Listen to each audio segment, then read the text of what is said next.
menginformasikan hasil tugas kami. Saya selaku moderator Anissa Anggraini dan dua rekan saya, Nadi Rahmayati. Jadi di sini kami akan mempresentasikan analisis perang lead time dan tipe permintaan dalam perencanaan kebutuhan material atau biasa disebut MRP.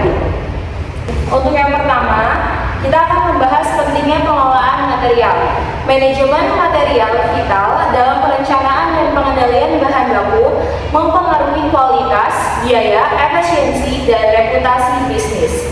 Tantangan produksi manufaktur, hambatan meliputi keterlambatan pasokan, fluktuasi permintaan, serta dampak teknologi dan regulasi, meningkatnya biaya, dan mengganggu produktivitas. Lalu ada peran lead time dan tipe permintaan. Pemahaman lead time esensial untuk jadwal produksi dan inventaris. Analisis tipe permintaan membantu peramalan akurat dan perencanaan efisien. MRP sebagai solusi. Sistem Material Requirement Planning (MRP) mengatasi tantangan kebutuhan material, mengoptimalkan inventaris, dan meningkatkan efisiensi operasional. Selanjutnya ada rumusan masalah. Selanjutnya ada manajemen lead time. Untuk manajemen lead time, definisi dan konsep lead time. Lead time adalah durasi total yang dibutuhkan dari saat proses dimulai hingga selesai, termasuk pemrosesan, pesanan, produksi, transportasi, dan potensi penundaan. Yang kedua, faktor pentingnya waktu, efisiensi operasional, peningkatan produktivitas, kepuasan pelanggan, pengurangan biaya.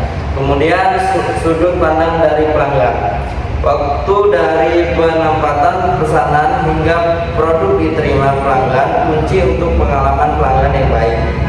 Sudut pandang pemasok, waktu yang dibutuhkan untuk mengubah investasi dalam inventaris menjadi pendapatan kas, pentingnya untuk arus kas bisnis. Komponen order to delivery, pemrosesan pesanan, produksi, transportasi, penundaan.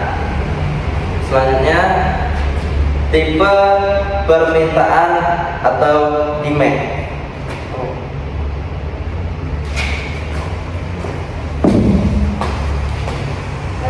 Oke, untuk tipe permintaan atau demand, definisi permintaannya adalah jumlah barang atau jasa yang diinginkan dan mampu dibeli oleh konsumen pada tingkat harga dan waktu tertentu. Permintaan efektif dan tidak efektif, yaitu permintaan efektif disertai dengan daya beli dan kesediaan beli. Kemudian permintaan tidak efektif merupakan keinginan membeli tanpa disertai daya beli. Faktor penentu dari permintaan yaitu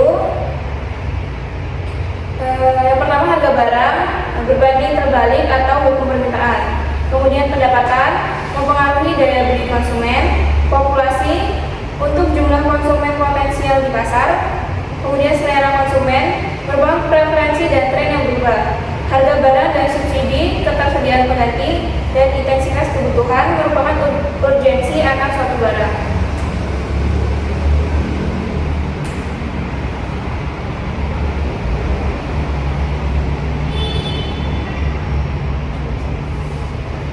Selanjutnya cara kerja material recruitment planning atau MRP. Yang pertama ada pengendalian persediaan. MRP adalah metode perencanaan untuk mengendalikan bahan baku, memastikan ketersediaan dan mengoptimalisasi stok perusahaan. Yang kedua, permintaan dependen dan BOM merupakan kebutuhan komponen dihitung berdasarkan permintaan produk akhir atau dependent demand dan bill of material atau BOM. Kemudian yang ketiga, perhitungan kebutuhan bersih. Menghitung jumlah bersih bahan yang dibutuhkan dengan mempertimbangkan stok yang ada dan pesanan terjadwal untuk produksi. menjadwalkan pesanan, pembelian, atau produksi dengan memperhitungkan waktu tunggu atau lead time untuk pengiriman tepat waktu. Tujuan dari MRP sendiri yaitu untuk memastikan bahan tersedia, kemudian untuk meminimalkan persediaan, dan manfaatnya berupa efisiensi produk dan operasional, kemudian pengiriman tepat waktu.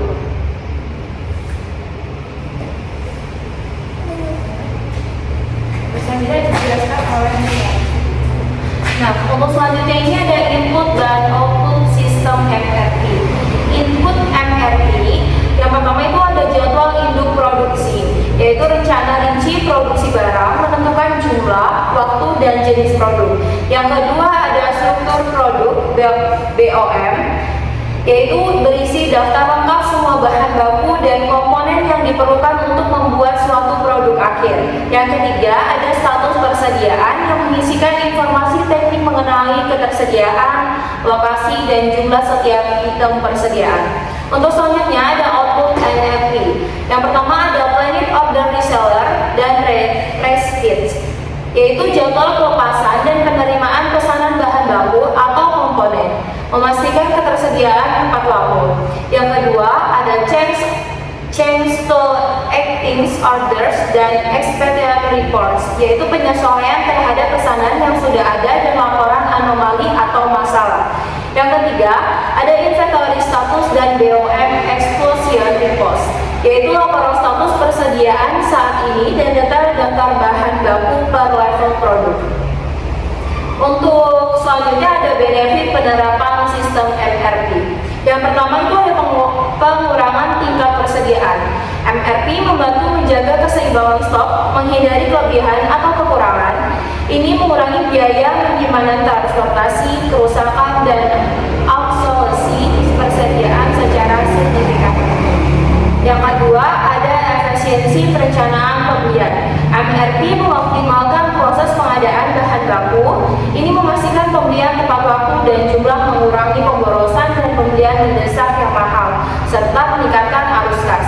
Yang ketiga ada ketepatan waktu produksi dan pengiriman. Dengan MRP, perusahaan dapat mengurangi waktu tunggu produksi dan memenuhi harapan pelanggan lebih baik.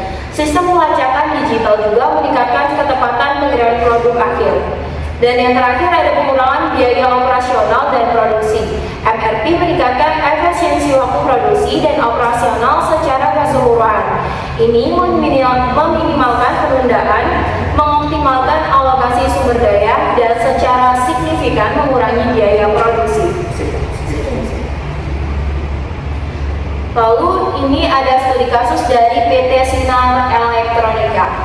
Gambar perusahaan adalah PT Sinar Elektronika menyediakan transformator, layanan pengerjaan logam, dan pengecatan untuk panel listrik serta sistem plug. Tantangan lead-time-nya adalah fluktuasi harga bahan baku, keterlambatan pengiriman pemasok, dan ketidakpastian lead-time semikonduktor. Upaya perbaikannya adalah penerapan material requirement planning (MRP) dan layout fasilitas untuk optimasi alur produksi internal. Dampak MRP dan layout MRP mampu meningkatkan efisiensi operasional dengan mengoptimalkan persediaan, penjadwalan produksi, perencanaan material yang akurat, serta mengurangi biaya bahan baku. Lalu selanjutnya kesimpulan yang diambil yaitu pentingnya lead time adalah durasi krusial dari permintaan hingga produk siap kirim. Kemudian pengelolaan efektif vital untuk efisiensi dan kepuasan. Kemudian yang ketiga dipengaruhi siklus produk dan perubahan pasar. Yang terakhir memahami permintaan, bantu optimasi proses. Kemudian fungsi dan manfaat dari MRP itu sendiri. Yang pertama merencanakan kebutuhan material dan produksi, menghitung jumlah komponen manufaktur, meningkatkan efisiensi operasional, dan mengurangi biaya dan optimasi inventaris. Kemudian pencapaian implementasi MRP. Yang pertama, peningkatan kemampuan penuhi permintaan, pengurangan persediaan berlebih, proses manufaktur lebih lancar dan efisien, dan kontrol biaya lebih baik dan produksi terjaga. Saran bagi perusahaan manufaktur: optimalisasi lead time supplier dan evaluasi proses internal. Yang kedua, pemanfaatan penuh output sistem MRP. Kemudian bagi pengembangan ilmu pengetahuan, penelitian integrasi MRP dengan GIT dan studi komparatif industri. Sekian dari kami, mohon maaf apabila ada kesalahan. Kami akhiri. Wassalamualaikum warahmatullahi wabarakatuh.